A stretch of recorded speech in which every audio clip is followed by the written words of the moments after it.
Janvier est le premier chapitre d'un livre de 365 pages que nous vous invitons à feuilleter tous les dimanches soirs du côté de Canal Algérie pour de nouvelles aventures de Culture Club. Bonsoir à tous, et bien justement, je vous parlais de cet objet de désir et de plaisir qu'est le livre. Et bien il sera justement dans tous les sens du terme l'ossature de l'émission de ce soir, étant donné qu'il sera question de palabres algéroises, conversation sur l'architecture, de deux grands curieux, des questions générales, des questions culturelles en général et architecturale en particulier. Il s'agit de l'Arbi Merhoub. Bonsoir.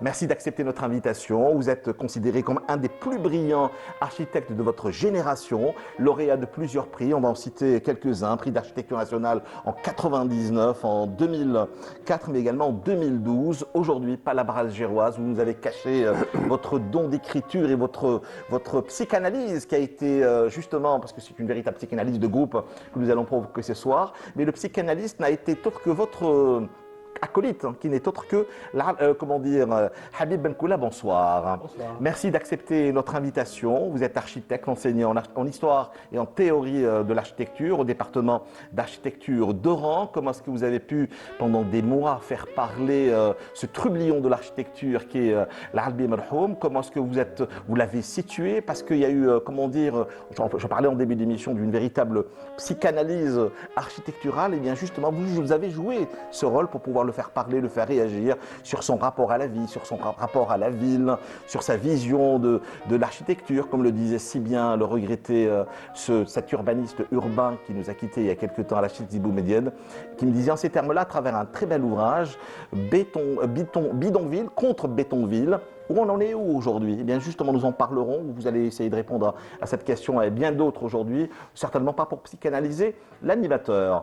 En demandant à notre invité central, Arbi Merhoum, justement la fonction de notre troisième invité, il m'a dit tout simplement Karim Amiti, c'est un architecte d'exception, au sens propre comme au sens figuré. Il s'agit de Karim Bouchenfouf, bonsoir.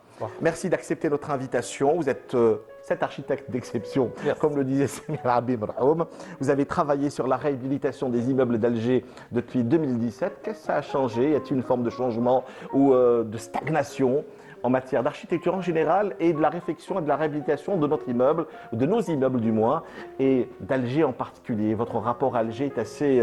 nous sommes avec vous dans une forme de relation passionnelle, comme l'Arbi Merhoum. Hein. Je t'aime et je te déteste, moi aussi. Eh bien, moi non plus.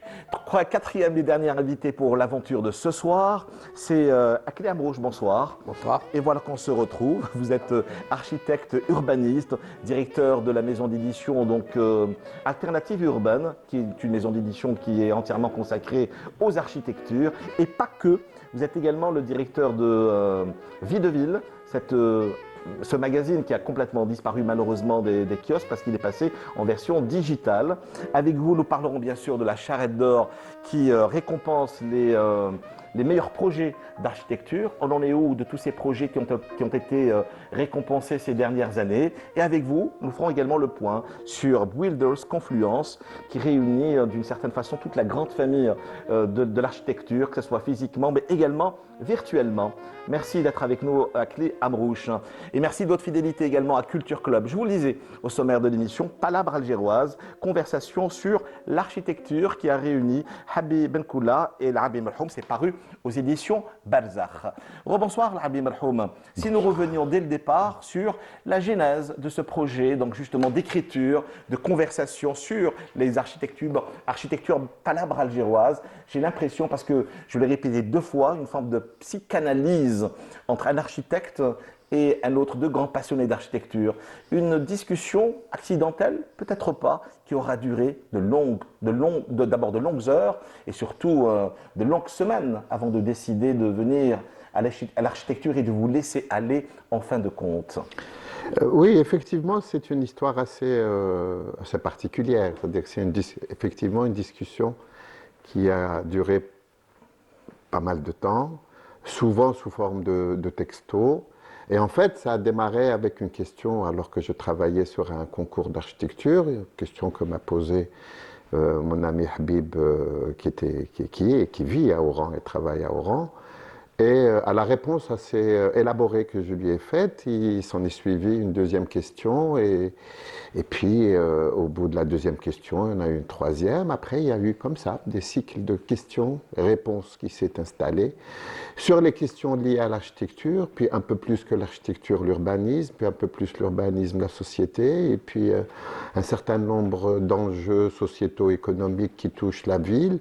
Et donc, ça s'est fait de manière tout à fait naturelle, ça se fait de manière tout à fait simple.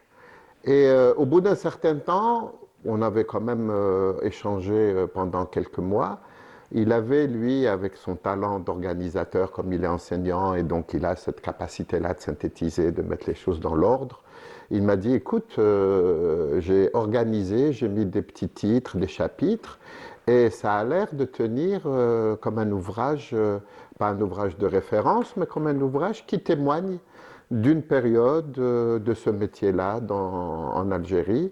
Et ça serait intéressant de le proposer à un éditeur pour voir dans quelle mesure ça peut être publiable. Et ça, c'était en 2016, dois-je le rappeler à nos téléspectateurs. C'était en 2016 et j'avais envoyé le tapuscrit à mon ami Sfyan Hadjaj des éditions Belzer. Et finalement, au bout de quelques temps, il m'a dit effectivement, ils avaient en projet de lancer une série de livres sur l'architecture et sur l'urbanisme, et ça tombait bien que parce que Sfyan Hadjad est lui-même de formation architecte. Exactement. Et voilà, c'est comme ça qu'est née cette aventure. Bon, entre le moment où on l'avait ficelé et le moment où il a été publié, il s'est passé quelques années. Et donc, voilà. Donc, c'est vraiment une histoire. En fait, c'est la question essentielle, c'est quoi être architecte aujourd'hui en Algérie d'aujourd'hui, c'est quoi l'architecture, c'est quoi l'urbanisme, c'est quoi les espaces que nous vivons, qui nous fabriquent. Quel est notre rapport à ce patrimoine Quel est notre rapport à ce patrimoine? On a souvent également parlé, ici même sur le plateau de Culture Club, sur l'urgence de se réapproprier notre patrimoine, mais de quelle façon? Et depuis la promulgation justement de cette loi de 1995 qui donne la liberté aux architectes d'ouvrir leurs espaces, est-ce que réellement la fonction c'est, comment dire, à évoluer ou stagner? Eh bien justement, nous allons y revenir tout au long de l'émission de ce soir. Dans votre livre, Palabres algéroises, je le rappelle encore une fois, vous êtes dans une forme de revendication identitaire. Quand vous écrivez « Je suis architecte et algérois des premières années de l'indépendance, celle de l'euphorie et de la désinvolture. Ça me donne tous les droits, celui de fabriquer ma vérité lentement mais sûrement, à mon rythme, avec mes mots et même d'autres mots que je chaparde, sans scrupule, ici et là, chez tous ceux qui me font vibrer. Et le Habib Benkoula est de cela. Il a l'angoisse sincère, la curiosité saine et un voyeurisme touchant. Je n'ai jamais vraiment compris ces questions aux tournures complexes, mais il a chaque fois eu la délicatesse d'accepter mes réponses. Oui, c'est vrai, on le découvre, Habib Benkoula. Il a des tournures de phrases assez sophistiquées, mais il a une espèce de précision de scalpel dans les questions qu'il pose. Et il a ce talent de déclencher, chez moi comme chez beaucoup de gens qui discutent avec lui, une espèce d'un raisonnement assez... voilà, on va aller chercher la réponse, il faut la travailler, il faut la formaliser, il faut lui donner une consistance. Et ça, c'est aussi un travail de vérification qu'on fait sur nous-mêmes. Ce que nous faisons comme métier, c'est pas uniquement aligner des poteaux et aligner des murs, c'est fabriquer du sens, c'est prendre le risque de rendre heureux les gens, et c'est aussi laisser des traces, et c'est aussi s'installer dans une histoire et dans une société. Donc c'est une entreprise qui est assez complexe, pour laquelle, j'allais dire, il est plus intéressant de réfléchir sur les questions qu'on se pose que sur les réponses qu'on apporte. Et Benkoula fait partie de ces questionneurs géniaux. Alors justement, vous dites que depuis le début de mes études jusqu'à ce que je commence à enseigner en 2005, la même interrogation m'a taraudé. Comment se fait-il que nos enseignants aient un recours excessif à la production architecturale étrangère et occidentale en particulier? Cette interrogation m'a hanté de longues années. Je ne comprenais pas que cette attitude didactique qui s'éprenait de modèles construits sur un fond social, culturel, économique, technologique, mais aussi politique, qui n'avait absolument rien à voir avec nos réalités. Mais quelle est la réalité algérienne de l'architecture aujourd'hui, en 2026, l'Habib Rahoum? Alors, il faut un peu se rappeler que le métier d'architecte, tel que nous l'entendons aujourd'hui, il est jeune. C'est-à-dire que le métier d'architecte libéral qui prend toute la liberté et donc toute la responsabilité de dessiner un bâtiment ne date que de 95 ou 96 à l'occasion de la remise en place de l'institution de l'ordre des architectes. Pendant longtemps, c'est un métier qui a été plutôt pratiqué par des structures publiques, dans des structures publiques. Et donc, cette espèce de liberté retrouvée en 95 a mis la lumière sur une profession qui s'est organisée petit à petit, donc qui a commencé par être revendicatrice absolument, parce qu'il faut quand même cerner, entourer, protéger l'espace et le territoire de l'architecte. Et c'est un métier qui ne se fait pas à côté de la vie réelle, parce que nous touchons à des enjeux économiques, des enjeux sociétaux, des enjeux politiques. Et donc nous sommes dans un frottement permanent avec la réalité de ce pays.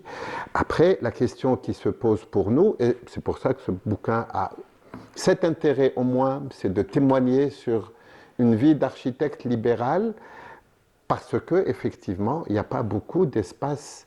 Il n'y a pas beaucoup de témoignages sur ce métier. J'avais envie non seulement de parler de ce métier, de comment je le fais, mais à partir de là, de citer plein de noms de gens qui ont compté dans ce métier-là, et pour la plupart qui nous ont quittés, une pensée pour Rachid Sidi Boumediene, et il fallait quand même raconter que ce métier a eu ses hommes et ses femmes, et a eu j'allais dire, sa partie euphorique et sa partie de désillusion, et que c'est un métier vivant, et que c'est plus un témoignage, et plus un concentré de questions que je me pose, que beaucoup d'architectes se posent, du moins ceux de ma génération, parce que je pense qu'il parle aussi d'une génération d'architectes, qui sont arrivés donc avec la loi sur l'architecture, qui sont arrivés aussi avec les événements du 5 octobre, le multipartisme et l'ouverture politique, et donc toute la société qui s'est mise à s'interroger sur sa situation et sur son avenir, et aussi à un moment où même l'enseignement de l'architecture, à l'époque du moins, a commencé à poser des questions fondamentales sur la ville, sur l'urbanisme, alors que pendant longtemps, il a été plutôt un enseignement techniciste, polytechnique. Et donc, c'est toute cette émulsion et toute cette évolution qui a connu l'Algérie dans les années 80 et 90, qui a fait que mon regard sur l'architecture a été celui-là, et que j'avais pensé qu'il était important, et surtout, ça intéressait au moins Habib Benkoula dans un qui début. nous a donné la parole dans Voilà, ça l'intéressait de comprendre cette alchimie, et donc c'est un peu ça. Et vous rendez hommage à la moudjahida Anis Tenner, dont l'engagement et l'intégrité éclairent définitivement, vous disiez, ma raison d'aimer cette terre. À votre ami et premier employeur, Ben Habiles, qui a eu la dignité et le seul soubassement pérenne de l'architecture. À Amaziane Farhani, que nous avons reçu à plusieurs reprises ici dans Culture Club, ce journaliste écrivain insatiable arpenteur d'Alger, mais également à Rachid Sidi Boumediene, dont vous parliez à l'instant. Nous allons revenir à d'autres questions, mais on va cette fois-ci dire bonsoir à Habib Benkoula.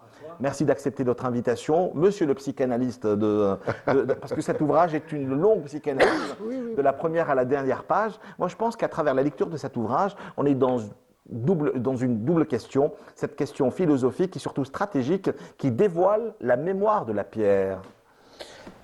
Oui, qui dévoile la mémoire de la pierre, pour moi, c'est un peu trop dire. Mais moi, ce qui m'intéresse par rapport à ce livre, c'est le recul et puis la maturité que j'ai eue depuis sa publication. Parce que je ne pense pas que Marhoum ou moi-même, nous représentions ce livre de la même façon que lorsque nous l'avons fait. D'abord parce qu'il y a des contextes qui ont changé, normal, il y a l'histoire qui avance. Et puis aussi, quand on pratique l'enseignement, on acquiert une maturité par rapport à plein de choses, plein de questions qui pourraient énerver éventuellement les professionnels. En fait, ce qui dérange, c'est un peu ce clivage qu'il y a entre les enseignants et les... Et j'en suis arrivé peut-être à penser, notamment quand tu parles de la pierre, que l'architecture a attrapé les architectes, un peu comme lorsqu'on attrape la grippe.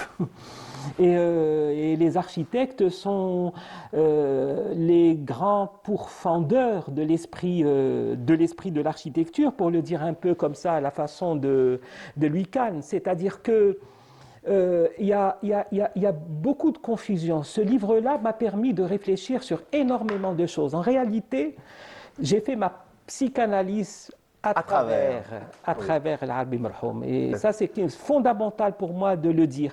Toutes les questions que je me posais, je les ai posées à Marhoum, mais en même temps, j'ai essayé de trouver absolument des réponses un peu qui correspondent à mes interrogations propres, mon parcours d'enseignant. Et aussi cette question fondamentale qui peut énerver les professionnels, c'est est-ce que l'architecte est obligé de faire construire? La grande question. La grande question, effectivement. Parce que quand on a lu un peu Claude Lévi-Strauss, enfin tous ces grands qui ont travaillé sur les langues, etc., on se rend compte que dans toutes les langues, il y a une telle précision de production des mots que langue et identité ne signifieraient pas toujours la même chose. C'est pas que les deux mots ne signifieraient pas toujours la même chose, deux mots ne signifient jamais la même chose. Un architecte est un architecte et un constructeur est un constructeur. Et la grande arnaque peut-être théorique aussi qu'on fait aux architectes en général, c'est de les qualifier de constructeurs. Et un constructeur construit en général avec ses mains. Et le seul qui a vu les choses, à mon sens, avec beaucoup de clarté, c'est Louis Kahn, architecte américain d'origine estonienne, et qui qualifiait les architectes de faiseurs de construction. Et ça, pour moi, c'est vraiment quelque chose de fondamental. Après, c'est vrai qu'on pourrait aussi se poser la question, et toujours à travers ce livre-là qui m'a donné mais vraiment une quantité de réflexions à faire, c'est pour ça que je ne terminerai jamais de le... Parfois, il me dit, tu en fais trop. Mais... est-ce qu'il comprenait réellement vos questions? Écoute, avec du recul,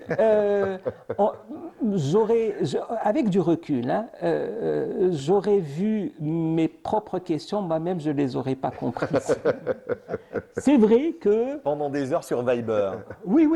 Et pendant des années, j'ai publié des articles dans la presse nationale, et quand je les lis maintenant, je me dis, mais comment se fait-il que j'ai écrit ces choses lourdes, très difficiles à décortiquer, très difficiles à saisir, etc. Et c'est pour cette raison que j'insiste sur les deux éléments fondamentaux, disons à dimension philosophique, c'est le recul et la maturité. Le recul et la maturité sont vraiment fondamentales. Moi, je m'insurge maintenant sur la définition pédagogique de l'architecture que même les professionnels répètent, qui est que l'architecture, c'est l'art de construire. Non.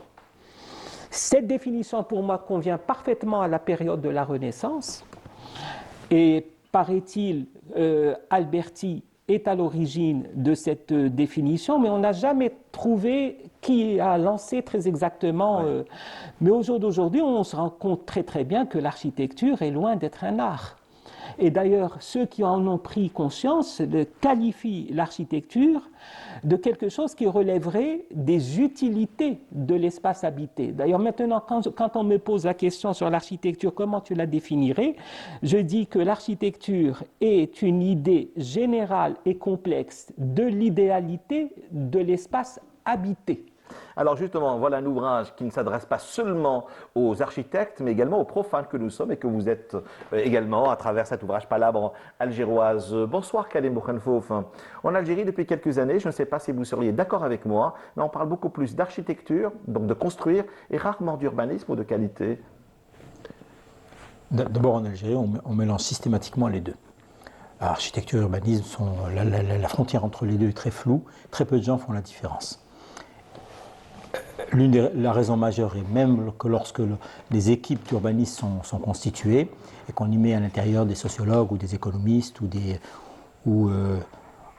administrateurs, la personne qui au bout réunit fait le PV, parce que le PV au fond d'une réunion d'urbanisme c'est un dessin, et le seul dans l'assemblée qui s'est dessiné c'est l'architecte, et donc au final c'est lui qui fait l'urbanisme. Donc l'une des faiblesses qu'on traîne effectivement c'est de ne pas avoir d'urbaniste. L'urbanisme est fait par les architectes et ils ne sont pas forcément formés pour ça. Et effectivement, donc on a tronqué les bidonvilles contre les bétonvilles, comme le disait si bien Rachid. Bon, la formule est un peu choc, c'est normal. Elle est en partie vraie. C'est vrai effectivement que ce sont ces deux espaces ont en commun le fait qui vont générer leurs propres règles de fonctionnement. Ça, c'est commun. Mais la qualité de vie est évidemment très différente. L'Arbi disait tout à l'heure avec beaucoup de raison, les logements qui sont construits aujourd'hui par l'ADL sont des logements de très grande qualité. Prendre un 4 pièces de 85 mètres carrés traversant, c'est un logement de grande qualité.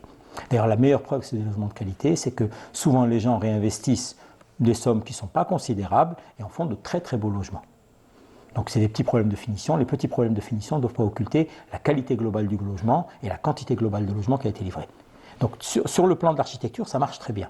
C'est quand on rentre dans le domaine de l'urbanisme que ça va moins bien. Effectivement, ensuite, 1000 logements, c'est plus de l'architecture, 1000 logements, c'est une ville. Et on ne peut pas se propre du terme. Absolument. Et donc il faut remettre de la complexité, pas remettre de la complexité, retrouver la complexité sociale, la complexité de notre société, des gens qui vont habiter ce morceau de ce morceau. Cela ne va-t-il pas à un moment donné défigurer notre rapport à la ville, surtout cette image d'Alger, la blanche, hein? Alger n'était pas blanche, paradoxalement, mais ça c'est une autre histoire. On l'habitait par les textes littéraires, par cet imaginaire collectif. Dans l'imaginaire collectif, effectivement. Dans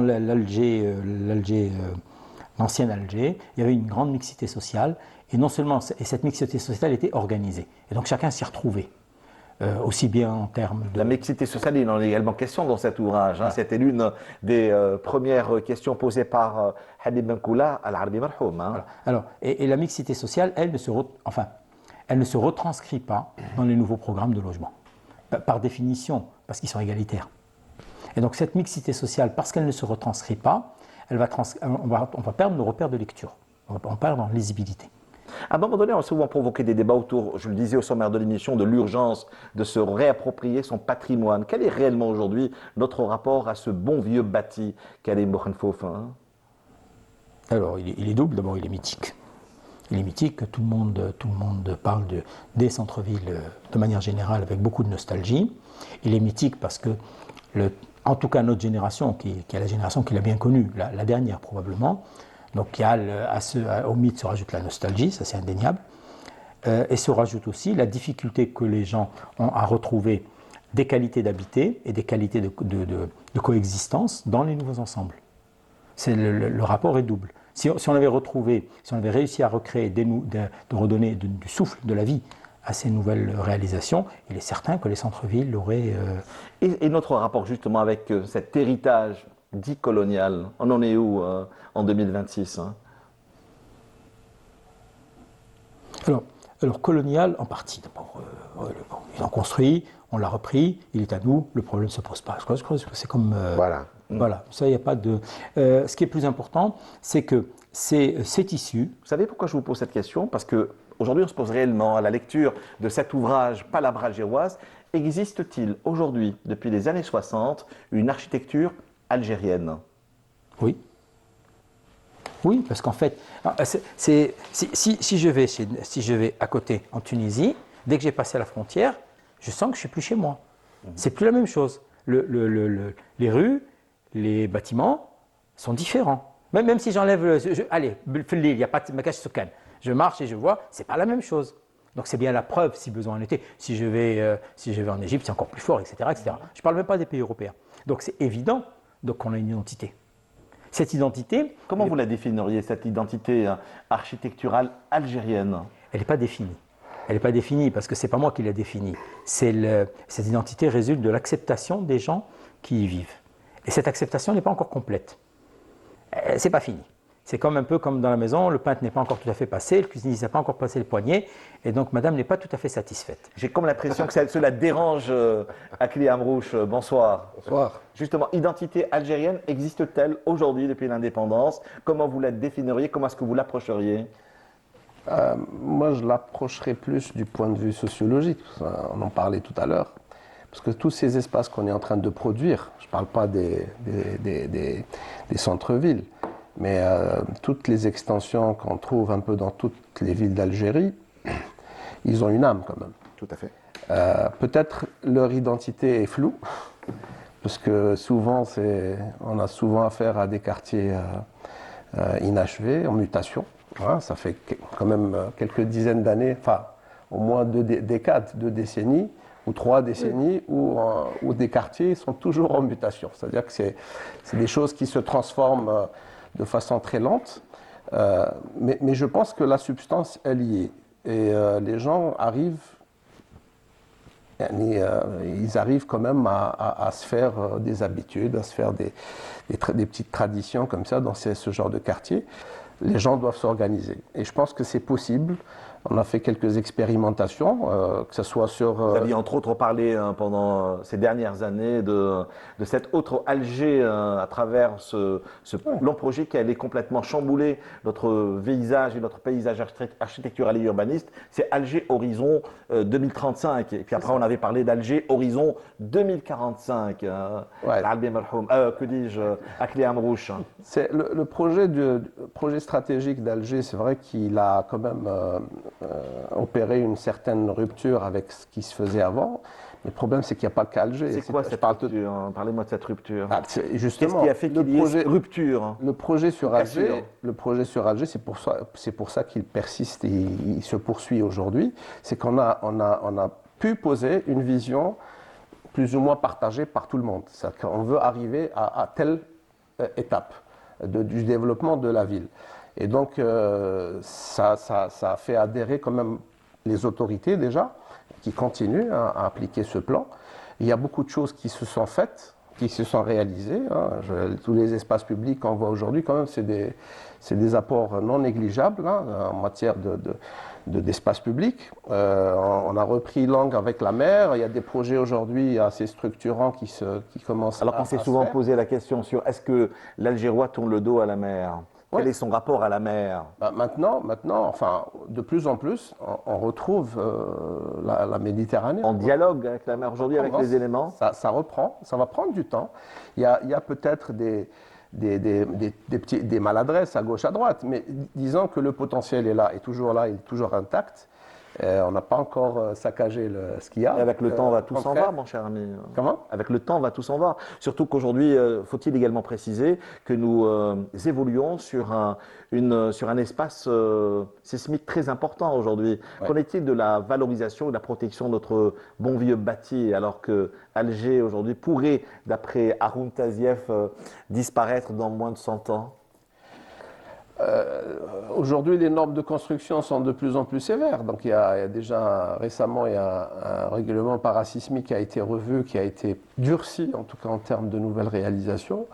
Moi, je fais plus référence au bon vieux bâti. Alors, la Casbah, entre autres, qui revient toujours au centre des débats dès qu'il en est question. Effectivement, il y a toujours ce risque. C'est tout à fait normal. On ne sait pas quel séisme on va recevoir.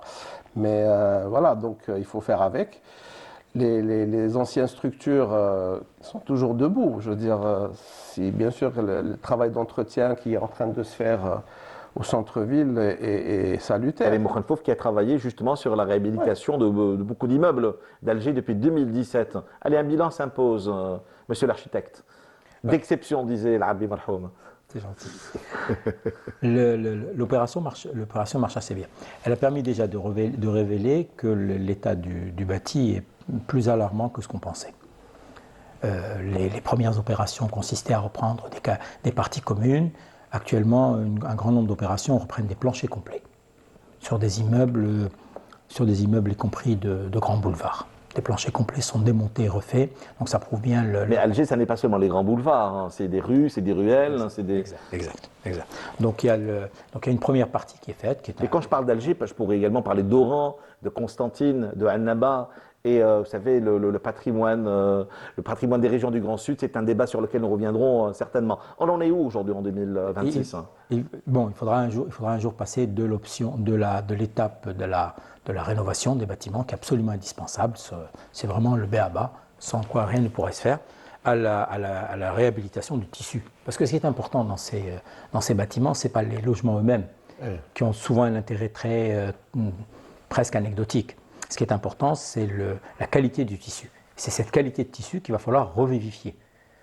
C'est un phénomène auquel personne ne parle actuellement. Les centres-villes dans toute l'Algérie sont en train de dépérir. Il y a urgence aujourd'hui. Nous en parlons depuis une dizaine, voire même une vingtaine d'années. L'activité commerciale Des immeubles baisse. sont en train Non, de tomber. pas uniquement les immeubles qui tombent, mais l'activité commerciale baisse. L'attractivité globale des centres baisse considérablement. On en ferait la mesure très rapidement et très simplement en prenant la valeur marchande ou vénale d'un appartement en centre-ville et d'un appartement en grande banlieue. On serait étonné des différences et de l'évolution des coûts. Ça traduit bien le désintérêt pour les centres-villes. Ce désintérêt pour les centres-villes, lui, aura un impact à plus long terme, dans une dizaine d'années, il aura un impact, lui, dramatique. C'est-à-dire que ce qui s'est passé pour la ville médiévale va se passer à son tour pour les centres-villes plus récents, le désintérêt provoquant ensuite l'abandon progressif. Sauf si on passe à une politique de réhabilitation. de Politique de renouvellement réhabilitation. urbain aussi, parce que Voilà. Alger reste quand même, il reste des espaces encore qui sont À l'image des autres villes aussi. Hein. Tout à fait. À l'image d'autres villes. revitaliser. C'est aussi une politique globale. C'est-à-dire, il faut avoir une vision toujours cette histoire de vision. Est-ce que faudrait cette pas que politique globale existe aujourd'hui Comment ? Est-ce que cette politique globale, cette vision globale, existe aujourd'hui pour la sauvegarde de nos villes et de notre patrimoine?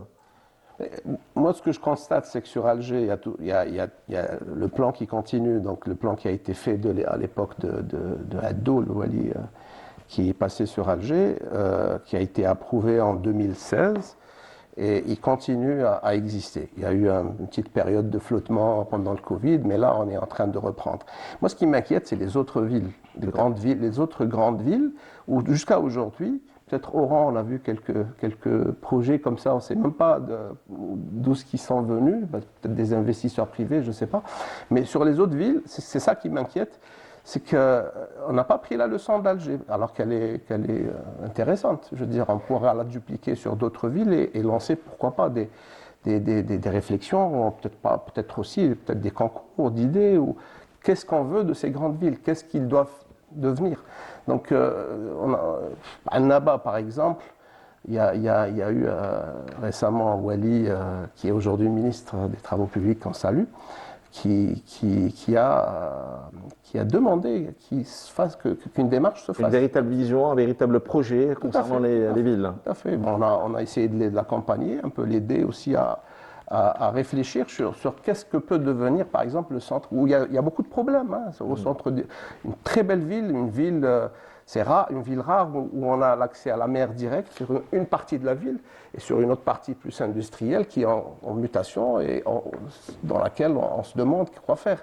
Et donc c'est ce type de réflexion, je pense qu'il faut les lancer un peu partout en Algérie, dans toutes les villes du nord, du sud, des hauts plateaux.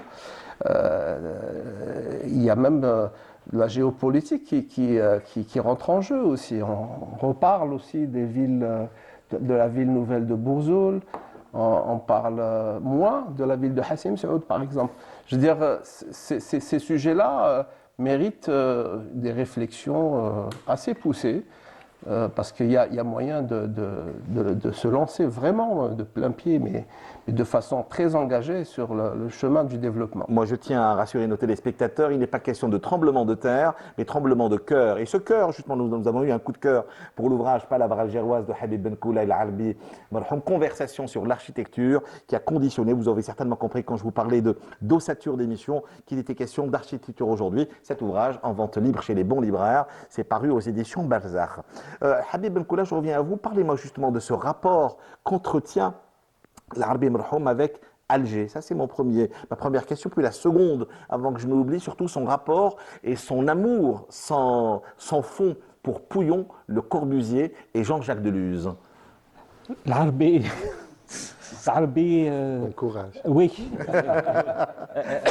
Là, tu me poses une question difficile alors que j'étais moi censé poser des questions difficiles et incompréhensibles. Mais aujourd'hui, c'est une psychanalyse de groupe que nous proposons à nos téléspectateurs. Et non, l'Arbi, je me suis rendu compte très très vite qu'il avait un rapport pas qu'émotionnel à Alger, c'est un rapport qui le...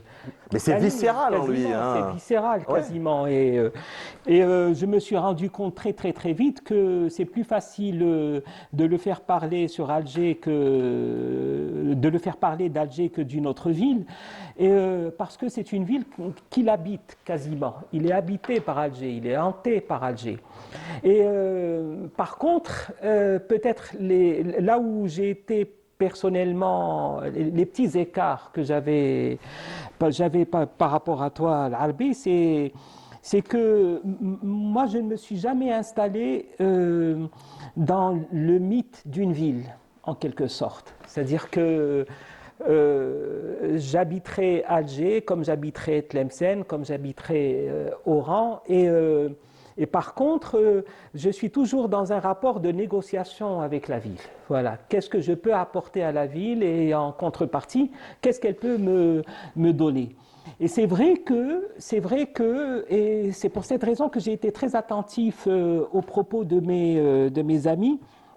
C'est vrai que je me pose aujourd'hui sincèrement la question de ce que j'oserais appeler le ratage historique dans le domaine de l'urbanisme dans notre pays. C'est-à-dire que, comment je l'expliquerai gentiment, on a développé un rapport plutôt, je pense, un rapport plutôt techniciste et matériel aux villes. Et on n'en est pas sorti. Alors que là où les politiques de la ville réussissent, c'est que les rapports sont à la fois culturels et philosophiques. Et donc nous... Et voilà la philosophie qui revient au centre des débats. On parle Et plus qui de porte, philosophie. C'est devenu rare de parler de philosophie. La dernière fois, j'ai vu un responsable du ministère de l'Éducation, je crois qu'il parlait de remettre plus de philosophie dans le système éducatif. Et franchement, j'ai apprécié. D'ailleurs, on ne parle de philosophie qu'entre nous, je veux dire. Exact. Alors que c'est. Non, mais alors écoutez, sans philosophie aucune, Une parenthèse. sans philosophie aucune, le rapport qu'entretient l'Albi Merhoum à Alger aujourd'hui, conflictuel, passionnel. C'est un rapport d'engagé. C'est quelqu'un qui pense spontanément. Je crois qu'il a une sincérité qui lui permet de dire les choses sans installer de limites. Et cette attitude-là, je ne l'ai pas trouvée, par exemple, avec d'autres architectes que je ne citerai pas, ou avec qui j'ai eu beaucoup de difficultés à tirer quoi que ce soit. Non, ce qui qualifie l'Arbi, c'est son côté généreux. Il est très, très généreux en parole. Oui, des discussions qui ont duré des heures, des semaines et des mois, c'est normal. Hein. Qu'on a dû effectivement parfois même voir et revoir. Combien de fois lui-même disait qu'on devrait revenir sur ce point, reformuler, utiliser tel mot parce que c'est en s'acharnant à échanger entre nous qu'on s'est rendu compte que même les mots recèlent des imaginaires, sont imaginaires en eux-mêmes. C'est-à-dire ce sont des mondes, ils ont une dimension cosmique. Qui est très forte. Et donc, si jamais on utilise un mot à la place d'un autre, déjà, on ne dit plus la même chose. Et son regard, et surtout, il s'est revenu très souvent à la lecture de son ouvrage sur Le Corbusier, sur Pouillon, et sur son maître à penser, Jean-Jacques Deleuze. Oui, alors, ça, c'est un autre sujet, encore par rapport à ce que mes amis disaient. Par exemple, moi, je suis très réfractaire à la question de l'identité de l'architecture ou de l'urbanisme. Attendez, il en parle, il dit que toutes les villes modernes ont pu se développer ou développer une identité puissante que quand elles ont reconquis leur centre historique.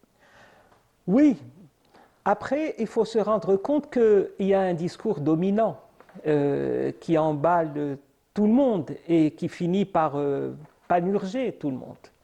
Et prendre du recul par rapport à ces discours dominants, c'est très difficile de... Pour l'Albi Merhoum, la modernité, c'est comment dire, il le disait, la modernité, c'est d'abord une attitude et non un style. Hein. Alors, si tu permets, j'ai juste quelque chose à dire, notamment par rapport à Deleuze. La force tranquille. Oui, la force tranquille. C'est que Deleuze, si j'ai bien compris en le lisant et en le relisant, il a une capacité monstre, il a une capacité colossale de se représenter les choses à l'échelle du local. Et d'ailleurs, l'expérience qu'il a eue avec Sidi Abdallah, qu'il a fini par rejeter, est très significatif en ce sens-là. Quand il a commencé à dessiner Sidi Abdallah, il tenait énormément à ce que les expressions architecturales soient des expressions de Sidi Abdallah et pas d'ailleurs. Et ça, c'est quelque chose de fondamental qu'on ne voit pas suffisamment chez les autres architectes. Et je reviens toujours sur la question de l'identité. Quand mon ami disait que Tunis est différente d'Alger, Ravero, il a dit quelque chose qui est de l'ordre de la palissade, en quelque sorte. Quand il disait que le site créa la ville. Oui, je suis d'accord, mais le site crée toutes les villes. C'est le site, le déterminisme physique, comme l'appelait d'ailleurs André Ravero, a une influence remarquable sur la composition des villes. Le gros problème que nous avons actuellement, et ça c'est pour revenir à un propos que tenait mon ami l'Arbi, je tiens à dire mon ami, comme ça il ne se met pas en colère contre moi, tout à l'heure, c'est que on n'est plus dans le contexte des sociétés qui se fabriquent elles-mêmes leurs villes. Et l'échec de l'enseignement et de l'architecture et de l'urbanisme tourne autour de cette question. C'est-à-dire que quand on enseigne, on mythifie toujours la production des anciens. Les Mozabites ont fait ceci et cela, etc. Et ça, ce sont des sociétés qui étaient à des échelles, j'allais dire, humaines, et on pouvait aussi fabriquer des choses à l'échelle de l'homme. Et le mot société en lui-même prend du sens avec des exemples comme cela. Là où personnellement je dis que les architectes, y compris les urbanistes peut-être, sont en train de rater quelque chose de fondamental, c'est par rapport à l'action de l'État que je trouve personnellement plus réelle que celle des architectes et des urbanistes. C'est-à-dire que même s'ils n'ont pas réfléchi dessus, ils ont compris à un moment donné qu'on ne peut plus faire des démarches de production de villes, et même que le mot ville ne veut absolument rien dire pour de très nombreux spécialistes en la matière, d'ailleurs même Henri Lefebvre le disait dans les années 60. Moi je préfère dire la production de l'urbanisme, c'est-à-dire que le souci pour moi fondamental, c'est de me poser la question suivante qui est: à quel moment un urbanisme fait ville ? Et est-ce que tous les urbanismes sont appelés à être des villes ? Et chaque question va certainement donner naissance à des émissions. Hein. Oui. Ça, je tiens à le dire. Sauf que ça a duré quelques années. Ah ben, je crois. Alors, justement, surtout que nous n'avons que moins d'une heure, justement. J'aimerais bien revenir sur le style et la modernité. Parce qu'il disait que ma modernité est synonyme de progrès pour le plus grand nombre et pas une vitrine pour les plus nantis. Ne seriez-vous pas un peu utopique, l'Arbi Marhoum? Alors, j'aimerais revenir sur un certain nombre de questions. Effectivement, je regarde aujourd'hui ce qu'on a écrit il y a quand même quelques années avec un regard qui est un peu différent. Ce qu'on peut retenir aujourd'hui, c'est que la ville, c'est avant tout une équation complexe et des acteurs complexes. Et vous vous appuyez souvent sur Le Corbusier, je le disais encore une fois. Oui, mais bon, Le Corbusier, il est plus intéressant par les questions qu'il pose que par les réponses qu'il apporte. Effectivement, sur les 5 points qu'il a énoncés comme étant la base de la nouvelle architecture qui rendrait heureux l'homme. Il a bureaucratisé à sa manière l'architecture. Un peu, c'est-à-dire il a été pris à son propre jeu et c'est devenu plus une posture qu'une véritable valeur ajoutée. Mais quand il pose des bâtiments sur des pilotis, c'est qu'il considère que le sol est un sol, il a pratiquement anéanti la notion de spéculation foncière en considérant que les rez-de-chaussée devaient appartenir à tout le monde. C'est une utopie de considérer qu'on peut avoir un sol qui vaut zéro quand on sait aujourd'hui de tout temps qu'un mètre carré quelque part coûte 100 fois plus un mètre carré ailleurs. Et donc cette idée que l'homme peut se départir de l'économie de la spéculation foncière et tout ça, on peut considérer que c'est une idée généreuse, mais qui reste une idée utopique. Ce que je veux dire, c'est que si on considère par exemple Alger, parce que je suis d'Alger. Vous le dites et vous le redites. Voilà, si on vous appuyez là-dessus dès les premières pages de votre Karim ouvrage. Bouchenfouf parle de structure, parle de tissu. Le tissu, c'est un rapport à l'économie, à la société, à la parcelle dont on découpe le territoire, comment on le vend, comment on l'achète, comment on le loue. Chaque mètre carré, où il génère un revenu, où il génère un impôt, en tous les cas, il génère une dépense et une création de richesse. Cette idée que le territoire fabrique de l'économie et donc fabrique une société avec des enjeux économiques, c'est pour ça qu'il y a des quartiers populaires, des quartiers riches, des quartiers infréquentables et des quartiers où tout le monde veut aller. Cette idée que le territoire fabrique une société, mais en même temps une société fabrique son territoire, demande à ce que la question de la ville soit considérée dans sa complexité. Or, aujourd'hui, si on regarde un peu la part de fabrication des acteurs privés dans la fabrication de la ville, tout à fait comme pour l'économie, il semble qu'il y a comme une erreur de parallaxe sur combien la part des acteurs privés, qui soient bons, spéculateurs, tricheurs, ce qu'on veut, qui soient généreux, ce qu'on veut, les acteurs privés et le capital privé dans la fabrication de la ville.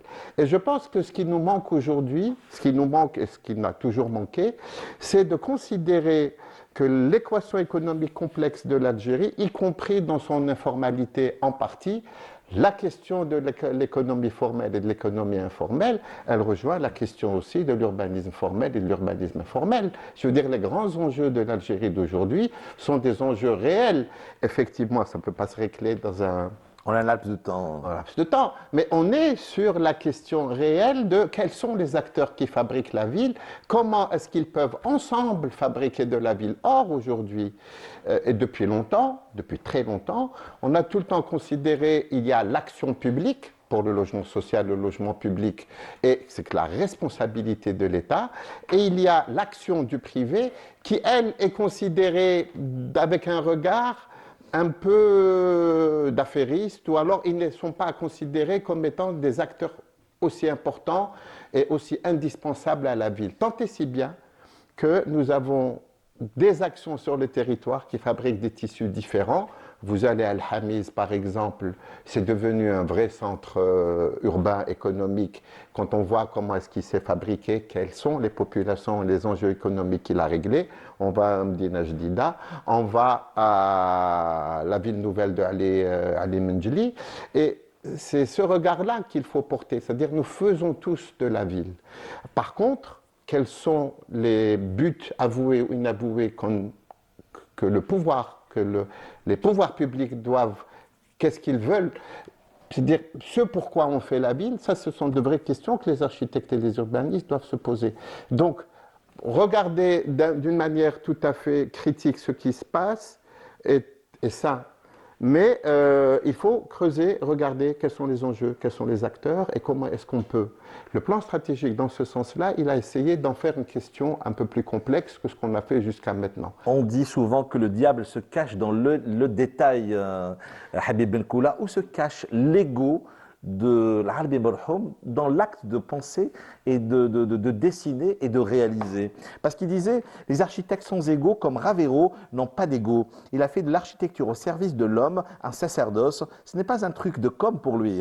Je pense que sa force d'esprit est rare. Il est toujours difficile pour un architecte de talent de s'effacer. Ce n'est réellement pas le cas de l'Arbi Marhoum. Oui. Encore une fois. Serait-il dans une forme, serait-il dans un ego démesuré jusqu'à. Il ne faut pas me faire dire des méchancetés quand il est là.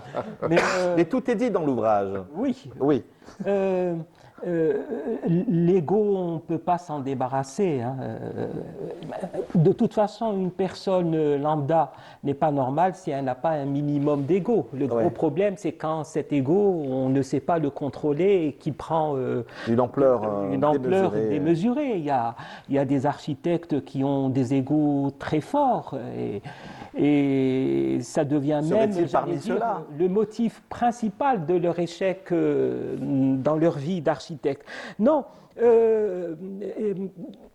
Marhoum, il a un ego que je qualifierais personnellement de positif parce qu'il essaye de réfléchir large. C'est ce que d'ailleurs a repéré Rachid Sidi Boumediene, Allah yarhamou. Il en dit même que c'est le plus sociologue des architectes et lui-même il renvoie la balle à la politesse à Rachid Sidi Moudine en le qualifiant de plus des architectes, des sociologues. Et ce qu'il y a de très bien avec lui, c'est que dans le discours qu'il fait, il rend compte de toute la complexité de la population algérienne.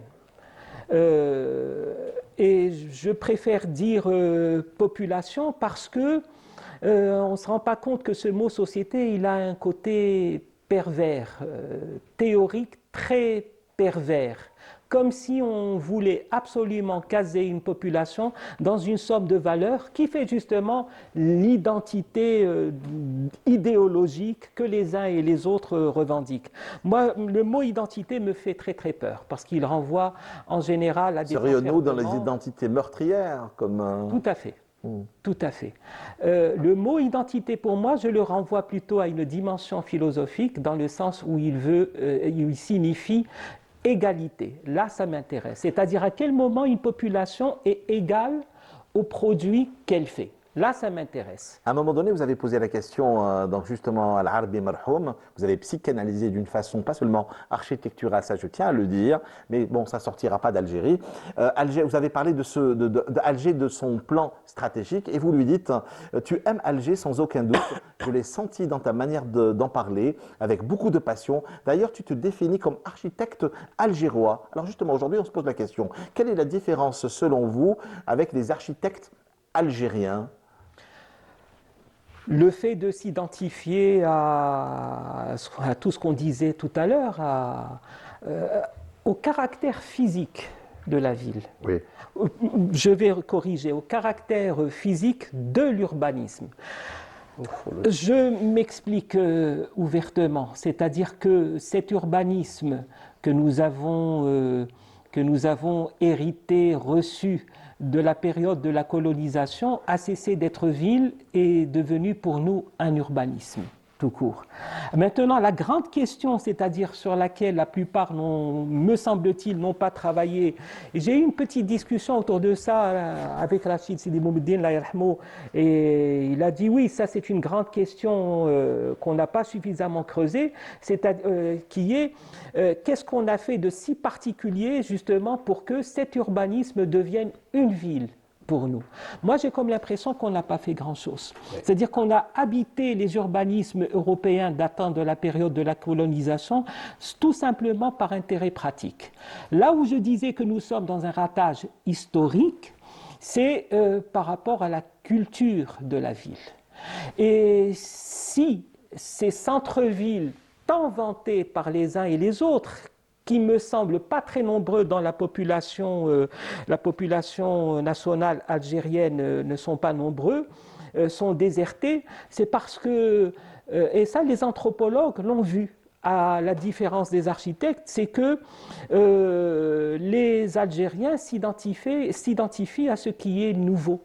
Ils ont envie d'habiter un appartement qui soit neuf, même s'il n'a pas toutes les valeurs, toute la richesse des anciens appartements. Ça a été l'une des se déplacer dans le neuf. Ça a été l'une de mes premières questions sur notre rapport justement au vieux bâti, à l'histoire architecturale et patrimoniale. C'est pour ça que je n'ai pas voulu te répondre directement à ta question, parce que je voulais d'abord entendre les propos de mes amis et voir jusqu'où on peut aller justement avec cette histoire de l'identification à l'urbanisme. Moi, je le vois au rare. Il y a quelque chose qui relève de l'anthropologique, plus que du sociologique. Y a-t-il un rapport étroit entre les sociologues, les anthropologues et les architectes? Oui. Bien sûr. Oui. Ouais. Oui et non. Ils dictent, ils parlent beaucoup, ils définissent toutes les politiques de l'habitat, des politiques de manière générale, parce qu'en général, lorsqu'on part sur des grands projets, les gens sont consultés, toutes les branches sont consultées. Mais comme je disais tout à l'heure, à la fin, lorsque tout le monde a donné son avis, il y a une seule personne dans la salle qui sait faire le PV de la réunion, parce que le PV n'est pas écrit, il est dessiné. Et le seul qui sait dessiner, qui sait porter ça sur un document, c'est l'architecte. Et donc ce qui se passe souvent, et c'est là que le problème de l'ego revient, ce qui se passe souvent, c'est qu'on le met devant des impasses. Il n'arrive pas à lui poser quelque chose de cohérent. Et donc, il pose sur ces incohérences un ego pour essayer de dépasser cette situation d'impasse. Mais Et malheureusement, c'est pour ça que passent les projets sur lesquels l'architecte a le plus d'ego. Parce qu'en fait, on n'arrive pas à dépasser nos propres incohérences. c'est le caractère technocratique du métier d'architecte que redoutait profondément Fernand Pouillon quand il est passé par l'Algérie. C'est pas de l'architecture. Je vous dis encore une fois, en Algérie, constamment, on passe de l'architecture à l'urbanisme, et ce sont deux choses tout à fait différentes, fondamentalement différentes. En architecture, on va comparer deux logements. Si je prends un logement rue Burdeau et que je prends un logement à Haoucherih, le logement de Haoucherih est 20 fois supérieur au logement de la rue Burdeau. Le problème ne se pose pas du tout. Rue Burdeau, j'ai une maison en face, 6 mètres en face, j'ai 5 minutes de soleil dans la cuisine 2 fois par an, et j'ai un escalier qui fait 80 cm. J'ai des problèmes d'eau, j'ai des problèmes d'assainissement, j'ai des problèmes d'isolation acoustique. Les pièces sont toutes petites, elles font moins de 9 mètres carrés. Le séjour fait 15 mètres carrés. Vous savez, nous avons un problème du minutage. On arrive déjà à la fin de l'émission de ce soir à travers cet ouvrage qui a réellement construit et porté l'émission de ce soir Culture Club. C'est Habib Menkoula, Al-Arabi Merhoum, de grands trublions, grand curieux bien sûr des questions architecturales et humaines, palabre algéroise, conversation sur l'architecture. Une dernière question, parce que le réalisateur me dit que c'est vraiment la fin de l'émission. Vous avez travaillé sur le boulevard Al-Arabi Ben Mehdi, la rue Al-Arabi Ben Mehdi. Vous êtes le petit-neveu de l'Arabi Ben Mehdi. Le neveu de l'Arabi Ben Mehdi, justement. Travailler sur ce boulevard, sur cette histoire de la ville d'Alger, ça a été pour vous un honneur et j'imagine beaucoup de responsabilités. Le mot responsabilité n'est pas petit. Effectivement, quand mon ami Taïb Zetouni, qui était alors président de l'APC, m'avait proposé de travailler sur une dent creuse, un bien 100 mètres, une fois qu'ils ont fait toute la procédure notariale pour définir le bien 100 mètres, il m'avait demandé de travailler dessus. Alors, s'est posé la question, quelle architecture dessiner sur la rue Al-Arabi Ben Mehdi? Et en fond de scène, je me suis trouvé dans la situation suivante. Si passer de la rue d'Izli à la rue Al-Arabi Ben Mehdi, il suffisait d'enlever une plaque et d'en mettre une autre, et que la question était réglée. Sur la question de l'architecture, les choses étaient un peu plus compliquées. C'est-à-dire que quelle architecture, quelle attitude avoir vis-à-vis de ces territoires qui ont été dessinés par les Européens, pour les Européens, mais pour lesquels les Algérois ont fini par s'y attacher. Aujourd'hui, quand un Algérois te dit « je suis Algérois », souvent il pense à la rue Al-Arabi Ben Mehdi, à la rue Didouche, à la place des Martyrs, et il considère que ça fait partie de son ADN. Donc la question qui s'est posée sur ce projet-là, c'est vraiment lié à quel type d'architecture dessiner. Alors, il m'avait bien proposé... Moi, je faisais beaucoup plus référence à l'émotionnel et à l'hommage que vous rendiez à votre oncle Al-Arabi Ben Mehdi. C'est une vraie responsabilité, parce que dessiner une architecture, c'est poser quelque part une hypothèse, entre guillemets, mais je mets 50 guillemets, d'identité.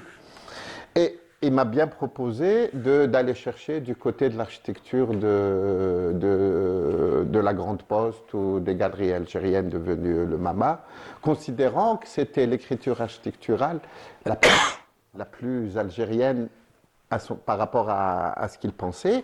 Et on a discuté longtemps pour lui expliquer que finalement, s'il y avait quelque chose, entre guillemets, un fond en écriture, c'est bien la Grande Poste. Donc ça a été le sujet avec lui de grandes discussions d'architecture. Et bien sûr, je me suis fait aider par mon ami Karim Bourfouf, qui avait encore un peu d'ascendant sur les gens qui réfléchissaient à l'architecture, pour pouvoir sortir un bâtiment qui soit... Alors j'utilise ce mot avec beaucoup de précaution. On le voit sur... contemporain, on va dire ça. Sur la couverture de votre ouvrage. On va dire ça comme ça, contemporain. C'est un bâtiment qui en même temps respecte l'échelle du lieu, respecte une espèce de familiarité d'écriture, mais en même temps il s'inscrit comme un bâtiment qui répond déjà à l'objectif de pouvoir éclairer sérieusement. C'est là où on a quand même de grandes parties qui sont vitrées. Mais en même temps, il travaille sur cette idée que Il doit exister en tant qu'objet, mais il doit aussi exister en tant que note musicale dans une partition qui le dépasse. En tout cas, l'objet est là, chez les bons libraires. L'objet est là. Je regrette qu'il ne soit pas utilisé comme il avait été pensé, parce Ouais. qu'aujourd'hui, l'APC d'Alger Centre a décidé d'en faire un bâtiment administratif, alors qu'il était conçu pour être une espèce de petit foyer de subversion culturelle. Le bâtiment, il est là. J'attends avec impatience l'usage pour lequel il a été dessiné, mais ça viendra. Très bien, Palabre algéroise nous a réunis ce soir. Un grand merci à vous, l'Arbi Marhoum. Merci Mais à également vous. à vous, Habib Benkoula. Voilà, c'est vraiment psychanalyser le métier de l'architecte. Et je le disais au sommaire de l'émission, c'est un ouvrage, un objet, le livre bien sûr, qui ne s'adresse pas seulement aux architectes, mais également aux profanes que je suis, que vous êtes également. Un grand merci Karim Bouchenfouf. À bientôt, j'espère. Vous savez, apparemment, quand on est face à de grands curieux des questions culturelles, 1 heure ne suffirait pas. Comme le disait si bien le réalisateur. Un grand merci à Clé Amrouche. Sur cette histoire juste d'identité, je pense que ce qu'a décrit l'Arbi sur l'identité des centres-villes, aujourd'hui, je pense que le défi, il est ailleurs. Il est ailleurs, oui. Il est ailleurs, dans nos périphéries. C'est là où il y a un territoire d'expérimentation. Et j'ajouterais à cette notion d'identité qui peut être effectivement dangereuse, la résilience des citoyens. Et c'est que les villes de demain seront ce que voudront en faire les citoyens et les habitants de ces quartiers. En tout cas, je vous promets de répondre à d'autres questions et de provoquer d'autres débats, ici même sur Canal Algérie, je le dis souvent en général, et dans Culture Club en particulier. Voilà donc la fin de l'aventure, la fermeture des portes de votre Culture Club. Merci d'aller pousser les portes de votre libraire cette fois-ci pour demander l'ouvrage de Habib Benkoula et de l'Arbi Marhoum, Palabre algéroise, réflexion sur les architectures. Je vous souhaite une très bonne nuit avec la suite des programmes de Canal Algérie. Et au passage, si vous avez manqué cette émission et si nous vous manquons, sachez qu'elle sera rediffusée le jeudi matin autour de 11h. À la prochaine. Merci à vous, merci messieurs. À la semaine prochaine.